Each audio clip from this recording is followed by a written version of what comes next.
Hi guys, இந்த வீடியோவில் நம்ம எதை பற்றி பார்க்க போகிறோம் அப்படின்னா சாஃப்ட் ஸ்கில் ஒர்க் புக்கில் இருக்கக்கூடிய எக்ஸசைஸ் நம்பர் 13 பார்க்க போகிறோம். இது வந்து சாஃப்ட் ஸ்கில் ஒர்க் புக்குடைய யூனிட் 4ல் இன்டர்பர்சனல் ஸ்கில்ஸில் வருது. ஸோ இதில் முக்கியமாக நீங்கள் கவனிக்க வேண்டிய விஷயம் என்னென்னா, இந்த எக்ஸசைஸ் வந்து கொஞ்சம் லென்த்தியான எக்ஸசைஸ் தான், பட் ரொம்ப ஈஸியான எக்ஸசைஸு. இது வந்து இந்த வீடியோ சீரீஸில் 13வது வீடியோவாக இருக்குது. ஸோ இதை கொஞ்சம் வாட்ச் பண்ணலாம், பார்ப்போம். SWOC அனாலிசிஸ்ங்கிறத சிம்பிளாக நம்ம எப்படி எடுத்துக்கலாம் அப்படின்னா, ஸ்ட்ரென்த்து, வீக்னஸ், ஆப்பர்ச்சுனிட்டிஸ், சேலஞ்சஸ் அப்படின்னு எடுத்துக்கலாம். ஸோ ஒருத்தவங்களுடைய ஸ்ட்ரென்த்து என்ன, வீக்னஸ் என்ன, அவங்களுக்கு என்னென்ன ஆப்பர்ச்சுனிட்டிஸ், வழிவகைகள் இருக்குது, அவங்களுக்கு என்னென்ன பிரச்சனைகள் இருக்குது, அது எந்த இடத்துல உருவாகுது அப்படிங்கிறத கண்டுபிடிக்கிறது தான் இந்த SWOC அனாலிசிஸ்ங்கிறது. ஸோ இதை வந்து பாருங்கள், இதில் இந்த போல்டு பண்ணியிருக்க, சின்னதாக போல்டு பண்ணியிருக்க இந்த ஃபாண்ட்டை பாருங்கள். இதில் this is very like me 1ன்னு போட்டிருந்துச்சுன்னா this is very like me அப்படின்னு அர்த்தமா. அதே 2ன்னு போட்டிருந்தா this is somewhat like me அப்படின்னு அர்த்தமா. அதே வந்து 3ன்னு போட்டிருக்கு அப்படின்னா this is nothing like me. இது சிம்பிளாக நீங்கள் புரிஞ்சிக்க வேண்டியது என்னென்னா, ஆமாம் நான் தான் இந்த மாதிரி தான் நான் செய்வேன் அப்படின்னு அர்த்தம் 1னா. அதே 2னா சில நேரங்களில் இது மாதிரி நான் செய்வேன்னு அர்த்தம். 3 அப்படின்னா எப்போவும் நான் அந்த மாதிரி செய்ய மாட்டேன் அப்படின்னு அர்த்தம். ஸோ 1னா நான் எப்போவுமே செய்வேன்னு அர்த்தம், 2னா சில நேரங்களில் செய்வேன்னு அர்த்தம், 3னா எப்போவுமே செய்ய மாட்டேன்னு அர்த்தம். ஸோ இதில் பாருங்கள், இதில் நீங்கள் டிக் பண்ணுற மாதிரி இருக்கும். கிரேடுன்னு போட்டிருக்கிறதுல நீங்கள் டிக் பண்ண மாதிரி இருக்கும். டெஸ்கிரிப்ஷனில் நீங்கள் படித்து நீங்கள் டிக் பண்ணுற மாதிரி இருக்கும். ஸோ இதில் வந்து ஒரு 10 சென்டென்ஸ் 10 பாயிண்ட்ஸ் இருக்குது. இந்த 10 பாயிண்ட்டை தான் நீங்கள் என்ன பண்ணணும், படித்து டிக் பண்ணுற மாதிரி இருக்கும். நான் அதை என்னென்னு எக்ஸ்பிளைன் பண்ணிடுறேன். I take fried in my work அப்படின்னா நான் என்னுடைய வேலையில் பெருமிதப்படுவேன் அப்படின்னு அர்த்தம். நான் எப்போவுமே பெருமிதப்படுறேன் அப்படின்னா 1, சில நேரங்களில் அப்படின்னா 2, எப்போவுமே இல்லை அப்படின்னா 3. ஸோ அடுத்து பாருங்கள், I double check every thing for accuracy. நான் எப்போவுமே ஒரு தடவைக்கு 2 தடவை எந்த வேலையாக இருந்தாலும் நான் செக் பண்ணி பார்ப்பேன். ஓகே, அடுத்தது I will put in extra time and effort to make sure a task is done on time. இப்போது நான் எப்போவுமே வந்து எக்ஸ்ட்ரா டைமும் அதே சமயத்தில் உழைப்பையும் நான் என்ன பண்ணுவேன், அந்த ஒரு குறிப்பிட்ட டைம் ஒதுக்கியிருக்காங்க அப்படின்னா அதையும் தாண்டி நான் செய்வேன் அப்படின்னா அதுக்கேற்ற மாதிரி நீங்கள் டிக் பண்ணிக்கோங்க. அடுத்து if I need help to complete something I will not hesitate to ask. இப்போ எனக்கு ஏதாவது உதவி தேவைப்படுது, எனக்கு வந்து ஒரு சில விஷயங்களில் படிப்புலையோ இல்லை வந்து வேறு ஏதோ ஒரு விஷயத்துலையோ டவுட் இருக்குது அப்படின்னா நான் கூச்சப்பட்டுக்கிட்டு தயக்கப்பட்டுக்கிட்டு நான் இருக்க மாட்டேன் அப்படின்னா அதுக்கேற்ற மாதிரி நீங்கள் டிக் பண்ணிக்கோங்க. I never miss me mistakes அப்படின்னா சப்போஸ் நீங்கள் ஏதாவது ஒரு மிஸ்டேக் பண்ணுறீங்க உங்களுடைய வேலைங்கள்லையோ இல்லாட்டினா உங்களுடைய படிப்புலையோ நீங்கள் ஏதாவது ஒரு மிஸ்டேக் பண்ணுறீங்க அப்படின்னா அது உங்களுக்கு தெரியாமல் நடக்கக்கூடாது. உங்களுக்கு தெரிஞ்சே நடக்குது, சரி இந்த இடத்துல நம்ம ஒரு மிஸ்டேக் பண்ணியிருக்கோம் அப்படின்னு உங்களுக்கு தெரிஞ்சு நடக்குதா, இல்லை எப்போவுமே வந்து தெரியாமல் நடக்குதா, இல்லை சில நேரங்களில் தெரியாமல் நடக்குதா அப்படிங்கிறத பார்த்துக்குங்க. I work quickly and always accurately. நான் எப்போவுமே வேகமாக வேலை பார்ப்பேன், அதே சமயத்தில் கரெக்டாக அக்யூரேட்டாகவும் என்னால் ஒர்க் பண்ண முடியும் அப்படின்னா அதுக்கேற்ற மாதிரி டிக் பண்ணுங்கள். I never forget to pass on information to others.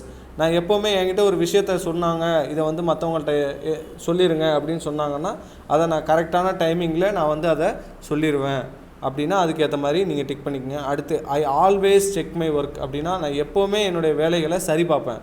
நான் ஒரு வேலையை முடித்த பின்னாடி வேலை பண்ணிக்கிட்டு இருக்கும்போது என்ன பண்ணுவேன், ஒர்க் பண்ணிக்கிட்டு இருக்கும்போது படிக்கிற விஷயமா இருக்கும், எழுதுகிற விஷயமா இருக்கும், எக்ஸாமாக இருக்கும், நான் என்ன பண்ணுவேன், நான் கரெக்டான விஷயத்தில் தான் ஃபாலோ பண்ணிக்கிட்டு இருக்கேனா அப்படின்னு சொல்லி நான் அதை செக் பண்ணிக்கிட்டே வருவேன். அடுத்து ஐ நெவர் லூஸ் திங்ஸ் அப்படின்னா நான் எப்போவுமே எந்த பொருளையும் காணாக்க மாட்டேன் அப்படின்னா அதுக்கேற்ற மாதிரி நீங்கள் டிக் பண்ணிடுங்க. அடுத்து I always meet a deadline அப்படின்னா நான் எப்போவுமே வந்து எனக்குன்னு ஒரு குறிப்பிட்ட டைம் தந்துருக்காங்கன்னா அந்த டயத்துக்குள்ளே நான் முடிப்பேன் அப்படின்னு அர்த்தம். ஸோ இதுக்கும் என்னென்னு பார்த்து டிக் பண்ணிக்கோங்க. ஸோ இதில் முக்கியமாக கவனிக்க வேண்டிய விஷயம் என்னென்னா, இந்த கிரேடை வந்து நீங்கள் கரெக்டாக பார்த்து டிக் பண்ணுறது தான். ஸோ இதை வச்சு உங்களுக்கு தான் இதை பேஸ் பண்ணி இந்த டேபிளை பேஸ் பண்ணி தான் உங்களுக்கு அடுத்த கொஷினே இருக்குது. இதை பார்ப்போம். Now transfer this into a table overleaf. This is known as SWOC analysis அப்படின்னு சொல்லி நான் சொன்னதே சொல்லியிருக்காங்க பாருங்கள். ஸ்ட்ரென்த்து, வீக்னஸ், ஆப்பர்ச்சுனிட்டி, சேலஞ்சஸ்னு. Put everything graded as 1 into the strength box and others into the weakness box. இப்போது 1ன்னு எதுலாம் நீங்கள் tick பண்ணியிருக்கீங்களோ அது எல்லாத்தையும் ஸ்ட்ரென்த் பாக்ஸில் போடணும் அப்படின்னு சொல்லியிருக்காங்க. ஸோ இந்த மாதிரி ஒரு பாக்ஸ் இருக்கும், இந்த பாக்ஸை பார்த்துக்குங்க.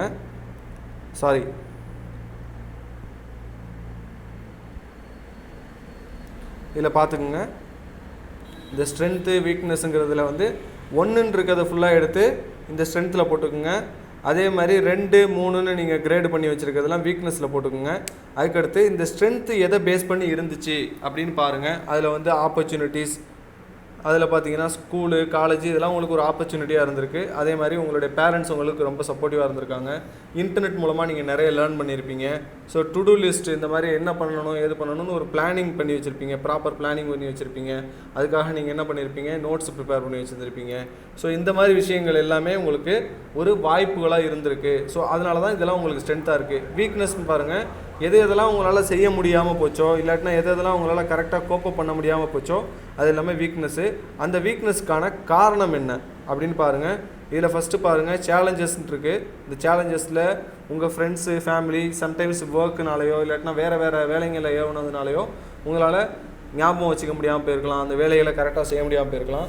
Frustration about work or assignment, உங்களுக்கு ஒரு வேலையை கொடுத்துட்டாங்க அப்படின்னா அது மூலமாக உங்களுக்கு மன அழுத்தமும் ஒரு மாதிரி கஷ்டமான சுச்சுவேஷனும் உருவாகும் மைண்ட் லெவலில். ஸோ அந்த மாதிரி இதுவும் கூட உங்களுக்கு ஒரு ப்ராப்ளமாக இருந்திருக்கலாம். அடுத்து what others will think about me, மற்றவங்க என்ன நினைப்பாங்க என்னை பற்றி, நான் இப்போ இதை பண்ணேன்னா என்ன நினைப்பாங்க. உதாரணத்துக்கு நம்ம நல்லா ட்ரெஸ் பண்ணிட்டு வரோம், நம்ம டக்கின் பண்ணி வரோம், ஷூ போட்டு வரோம், டை கட்டிட்டு வரோம் அப்படின்னா மற்றவங்க என்ன நினைப்பாங்க. நம்ம கேஷுவல் ட்ரெஸ் போட்டு நார்மல் ஜீன் போட்டு வரோம், ஒரு பாத்ரூம் செப்பல் போட்டு வரோம் அப்படின்னா யாரும் கண்டுக்க மாட்டாங்க. அதே நீங்கள் வந்து ஷூ போட்டு டக்கின் பண்ணி வரும்போது மற்றவங்க எல்லாரும் பார்க்க தான் செய்வாங்க. ஸோ அந்த ஒரு மைண்ட் செட்டை நீங்கள் உங்களுக்கு வந்துடும். ஸோ அதுவும் ஒரு முக்கியமான சேலஞ்சாக கூட இருக்கலாம். அதுக்கப்புறம் confusion in doing work, like how to do and what to do. இப்போ ஒரு வேலையை கொடுக்குறோம், உங்கள்கிட்ட ஒரு வேலையை, இந்த வேலையை முடிச்சு வைங்க, இதை பார்த்து வைங்க அப்படின்னு சொல்லும்போது அந்த இடத்துல இந்த வேலையை எப்படி செய்கிறது, இது எப்படி ஆரம்பிக்கிறது, இது எப்படி வந்து என்ன வேலை இது அப்படின்னு தெரிஞ்சிக்காமலே நம்ம வந்து ஒரு பதட்டத்துக்குள்ளாகும். ஸோ அந்த மாதிரி சுச்சுவேஷனும் கூட சேலஞ்சாக இருக்கும். Last I feel insecurity like nobody is caring me.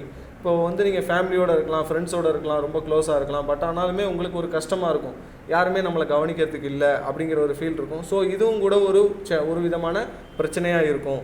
So இதுதான் வந்து ஸ்வாக் அனாலிசிஸ்ங்கிறது. நீங்கள் என்ன பண்ணணும்னா டேபிளில் மேலே உங்களுக்கு என்னென்னலாம் செட் ஆகுங்கிறத பார்த்து நீங்கள் கிரேட் பண்ணணும். அந்த கிரேட் பண்ணதை வச்சு ஸ்ட்ரென்த் வீக்னஸ் கேட்டகரைஸ் பண்ணி உங்களுக்கு அதை பேஸ் பண்ணி ஆப்பர்ச்சுனிட்டிஸ் என்னென்ன இருந்துச்சு, சேலஞ்சஸ் என்னென்ன ப்ராப்ளம்ஸ் இருந்துச்சு அப்படின்னு சொல்லி உங்களுடையதை நீங்கள் ஐடென்டிஃபை பண்ணணும்.